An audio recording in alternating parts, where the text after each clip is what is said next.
सबको जय मसीह की। आज हम प्रकाशित वाक्य की किताब में से उसका हम देख रहे हैं, अध्ययन कर रहे हैं कि जो 7 कलीसियाएं हैं, जिसमें से 7वीं कलीसिया लदोकिया की कलीसिया, उसके विषय में हम कुछ जानेंगे। तो वहाँ पे इसके तीसरे अध्याय के, प्रकाशित वाक्य तीसरे अध्याय के 17वें पद के अंदर कुछ इस तरीके से लिखा है, तू जो कहता है कि मैं धनी हूँ और धनवान हो गया हूँ और मुझे किसी वस्तु की घटी नहीं, और ये नहीं जानता कि तू अभागा है और तुच्छ और कंगाल और अंधा और नंगा है। ऐसी बातें परमेश्वर ने, प्रभु यीशु मसीह ने इस बात को कहा लदोकिया की कलीसिया के लिए। लदोकिया की कलीसिया धनी थी, वो अपने आप को तुच्छ नहीं जानती थी, मगर यीशु मसीह साहब कहते हैं कि तू तुच्छ है, तू अभागा है, तू अपने आप को भाग्यशाली बोलता है, तू अभागा है और कंगाल है, और तू कहता है मैं धनी हूं मगर तू कंगाल है। सुरमना की कलीसिया के बारे में बताया। सुरमना की कलीसिया में वो लोग धनी लोग नहीं थे। यीशु मसीह ने कहा मैं जानता हूं कि तू गरीब है, मगर फिर भी वास्तव में तू धनी है, क्योंकि उनका विश्वास इस कलीसिया से काफी ऊंचा था। तो हम यहां पर देख रहे हैं कि तू तुच्छ और कंगाल और अंधा और नंगा है।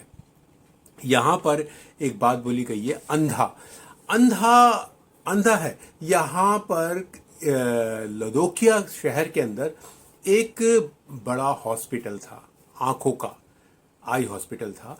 वहां पर वहां का जो सुरमा जो था, सुरमा वो अपने आप में एक इतना मतलब पावरफुल था कि बड़े बड़े दूर दूर देश के लोग उस हॉस्पिटल में आकर अपने इलाज करवाते थे, आंखें अच्छी हो जाती थी और वो ठीक हो जाते थे। और यहाँ पर हम देखते हैं कि यहाँ पर परमेश्वर बोल रहा है कि तू अंधा है, तू अंधा है। लदोकिया की कलीसिया को बोल रहा है तू अंधा है, तू कंगाल है, तू नंगा है।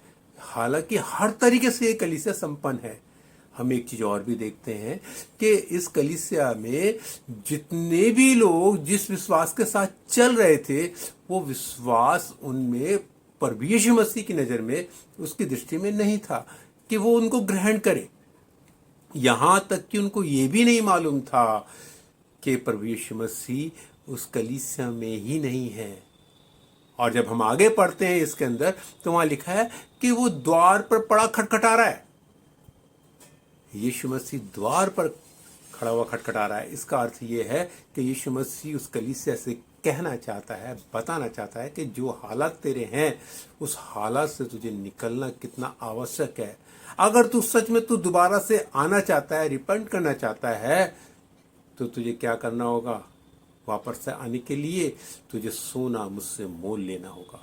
तो कहने का मतलब यह है, वो तपा हुआ सोना, वो सब चीजें एक कष्ट से होकर के तुझे गुजरना होगा, क्योंकि शुद्ध सोने की आवश्यकता है। क्योंकि तू सोना तो था मगर अब अशुद्ध हो चुका है। तो यहां पर हम देख रहे हैं कि एक हॉस्पिटल, आई हॉस्पिटल होने के बावजूद भी वो अंधे हैं। यीशु मसीह कहता है अंधा है।